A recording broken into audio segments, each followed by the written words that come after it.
rang at 7:30 in the morning on the 24th of February. The dialer was my American friend from my high school days in the US. He was the last person I expected to call, especially at 7:30 in the morning.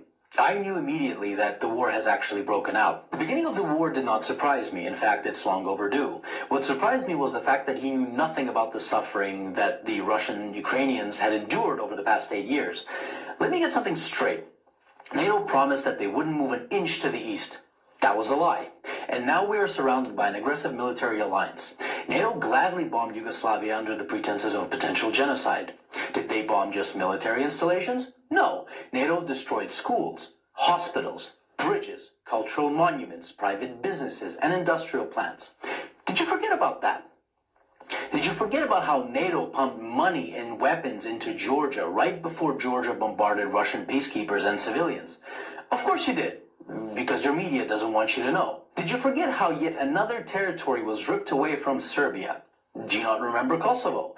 Did you protest then? I bet you didn't, and I bet you didn't even care.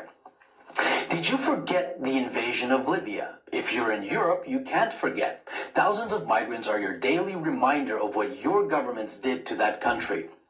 Did you protest the illegal invasion of Syria by Turkey and the US? I bet you didn't. Do you care about Saudi Arabia starving Yemen? I bet you don't.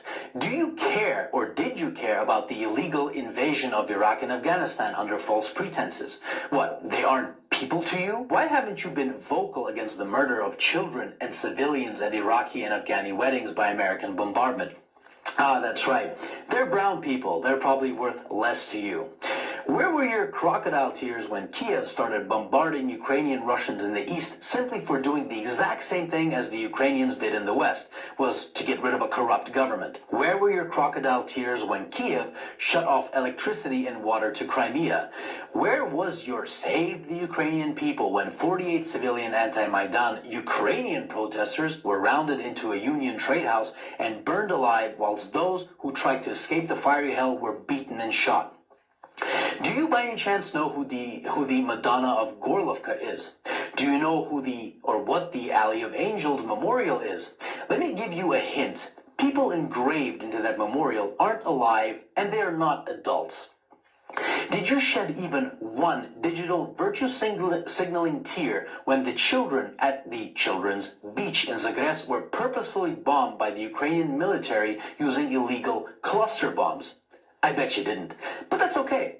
How would you? Your mainstream media keeps you in the dark. For 8 years, the US and its allies have been pumping billions of dollars worth of lethal weapons into Ukraine. For 8 years, the Ukrainians have been waging a war with their own people in the east. And for 7 years, Russia and the people of the Donetsk and Lugansk republics have been patiently waiting for Kiev to adhere to the Minsk agreements. Should Russia have waited maybe 20 more years? You know, the amount of years that the U.S. spent killing Afghanis. So whilst leaders like Boris Johnson, Joe Biden, Emmanuel Macron, Olaf Scholz, and Ursula von der Leyen have been virtue signaling about the poor Ukrainians, they have been robbing the Ukrainians of their dignity, making their economy run on loans from the IMF, and basically robbing them of their future. And Russia is to blame when we were their primary trading partner? The West pushed Russia into a corner.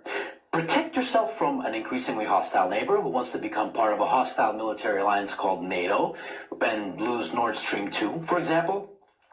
Or watch Russian Ukrainians get slaughtered by the thousands. The West wanted to fight this war with Russia until the very last Ukrainian. Remember Kosovo? Well, the Lugansk and Donetsk republics had every right to exist.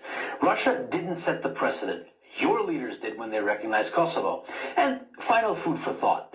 Why was there no bombardment of innocent civilians in Crimea, even though it's closer to Kiev than Donetsk is? I'll give you a hint. The actual Russian military was there, protecting the people. Here's another. The Ukrainian army has been fighting this invisible Russian army for 8 years now in the east, according to your mainstream media. Why then did the Ukrainian army collapse within 24 hours when fighting the actual Russian military? And since it did, what do you think your tax dollars were doing in Ukraine? That's right. Your tax dollars were used by Ukrainians in the West to kill Ukrainians in the East, and you didn't give a flying fuck about it. So if you haven't been following this conflict from day one and now you put the blue and yellow flag on your photo, wipe away your crocodile tears, please, and find out why your governments have been supporting those who have made a Nazi criminal, Stepan Bandera, their national war hero. Don't expect a good result from pushing a bear and a dragon into a corner.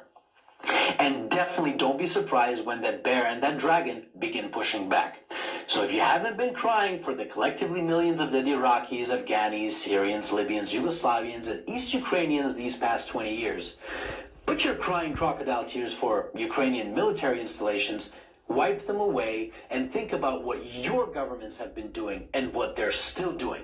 And I hope that this 8-year story of a war started by a criminal Ukrainian government against its own people can finally come to an end, and Ukrainians and Russians can finally live in peace.